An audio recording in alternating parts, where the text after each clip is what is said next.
আমার আল্লাহ বলে এই জমিনটা আমি পুরায়া তামা বানা দিব।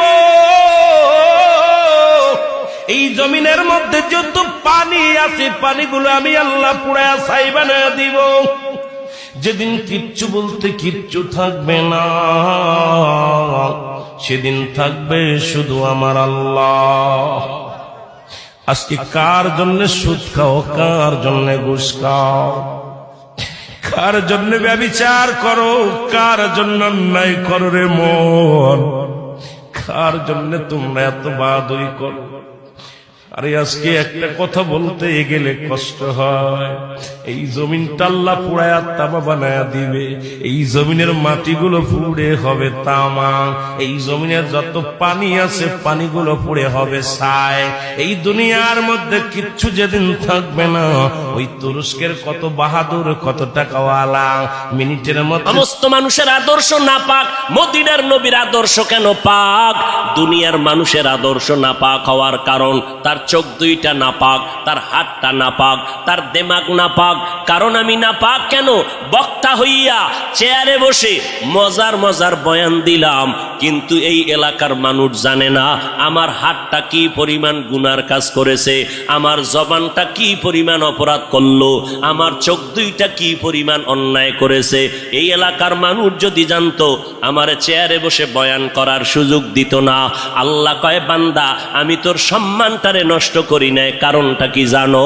তুই বড় আলেম এই জন্য না, তোর বডির মধ্যে আছে পয়গম্বরের আদর্শ, আর তুই মুহাম্মদের উম্মত হওয়ার কারণে তোর ইজ্জত নষ্ট করি নাই। নষ্ট তো করি নাই, আমি আল্লাহ তোরে আবার ডাক দিলাম।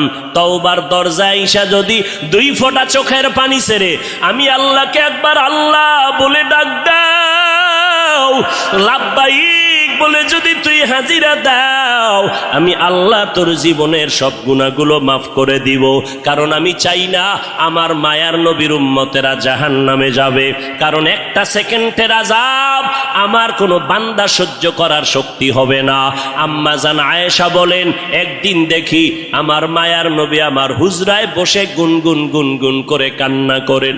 আমি আয়েশা বললাম, নবী আমার কোনো ভুলের কারণে আপনি কাঁদেন, আমার কোনো ব্যবহারে কষ্ট পাইয়ে আপনি কাঁদেন নাকি? মায়ার নবী কয়, না না আয়েশা, তোমার ব্যবহারের কারণে কাঁদি না, আমি কান্না করি হাসরের ময়দানের কথা মনে পড়ে গেছে রে আয়েশা। ওই হাসরের ময়দানটা কেমন ভয়ঙ্কর হবে, ওই কথা মনে পড়ে যাওয়ার কারণে আমি কান্না করি। ও নবীর উম্মতেরা, আমার নবীর আদর্শ দেখিয়া মক্কার মানুষ দলে দলে কালেমা পড়ে নবীর সৈনিক হয়ে যায়। আমার নবীর কেমন আদর্শ! নবী রাস্তা দিয়ে হাঁটে, যেখানে কদম দেয় ওখান থেকে দীর্ঘদিন মেশকের ঘেরান আসতেছে। নবীর ঘাম থেকে মেশকের ঘেরান পাওয়া যায়। আমার নবী হাঁটতেছেন রাস্তা দিয়া, বারবার সালামের আওয়াজ শোনা যায়। সাহাবায়ে কেরাম বলেন, মানুষ নাই, সালামের আওয়াজ কোথার থেকে শোনা যায়? নবী বলেন, ও সাহাবায়ে কেরাম, আমি মুহাম্মদের সুসংবাদ পাইয়া জঙ্গলের হরিণ আমারে সালাম দিয়েছে, জঙ্গলের বাঘ আমারে সালাম জানিয়েছে, জঙ্গলের প্রাণীরা আমারে সালাম দেয়। আমার নবীর শরীরের মধ্যে মশা মাছি পড়া হারাম। আরবের মানুষ তাকায় দেখে মুহাম্মদ যেদিকেই যায় একটা মেঘের খণ্ড তার মাথার উপরে। কেন? সূর্যের গরম জানো নবীর শরীরে লেগে কষ্ট না দেয়, মেঘের খণ্ড ছায়া দেয়। আমার নবীর শরীরে মশা পড়ে না, মাছি পড়ে না, নবী কষ্ট পাবেন। সেই নবী আমার এই উম্মতের আদর্শ বাস্তবায়নের জন্য পেটে পাথর বেঁধে কালেমার দাওয়াত দিলেন। আমার নবী মা হারা ইয়েতিম, বাবা হারা ইয়েতিম। নবী বলে, আমি দুনিয়াতে এসে একবার আব্বা বলে ডাক দিতে পারি না রে উম্মতেরা। 6 বছরে মা হারায় ফেললাম, 8 বছরে আমার দাদাকে হারায় ফেললাম। আমার আরবের মধ্যে কেউ নাই, চারদিকে আমার দুশ্মন। আমি কালেমার দাওয়াত নিয়ে কোথায় যাব? আমি ঘরের মধ্যে বসে কাঁদতেছি। ওই সময় আমার এক আপন আরবের মধ্যে আর আপন আমার কেউ ছিল না। দুইজন স্বামী বিদায়ের পরে একজন নারী 40 বছরের বিধবা নারী খাদিজা, আমি মোহাম্মদ 25 বছরে তাকে বিয়া করে নিলাম, আল্লাহর আদালতের অনুমতি নিয়ে বিয়া করে ফেললাম। ওই খাদিজা আমার কান্নার কারণ জিজ্ঞেস করলেন, নবী কেন কান্না করেন? ও খাদিজা কান্দি কেন? আল্লাহ আমাকে কোরআনের আলো দান করেছেন, আমি এখন কালেমার দাওয়াত দিব, আমার এই দাওয়াতকে গ্রহণ করবে। আমার ঘরে বাইরে চতুর্পার্শ্বে দুশ্মন, আমি কার কাছে দাওয়াত নিয়ে যাব? আম্মা জান খাদিজা চিৎকার দিয়া বলে, নবী কোনো পেরেশান হবেন না, এই জমিনের মধ্যে কেউ যদি আপনার কালেমার দাওয়াত না নেয়, আমি খাদিজার হাতটা ধরিয়া আপনি আমাকে প্রথম দাওয়াতটা পড়াইয়া দেন, কালেমা পড়াইয়া দেন। এই জমিনে মরিয়াও যদি যায়, ইতিহাসের পাতায় থাকবে মুহাম্মদের হাতে প্রথম দাওয়াত গ্রহণকারিনী কোনো পুরুষ না, তিনি একজন মহিলা।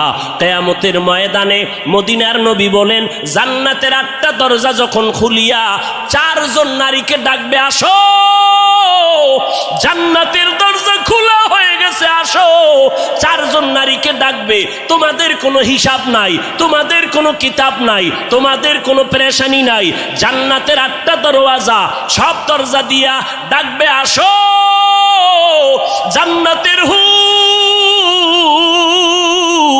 তোমাদের জন্য অপেক্ষা করতেছে, জান্নাতের বিছানা তোমাদের জন্য রেডি। কেন তুমি সূর্যের গরম জানো না লাগে? কারণ সূর্যের গরম লাগলে মাথার মগজগুলো টাস টাস করে ফেটে যাবে, একটা সেকেন্ডের আযাব সইতে পারবা না।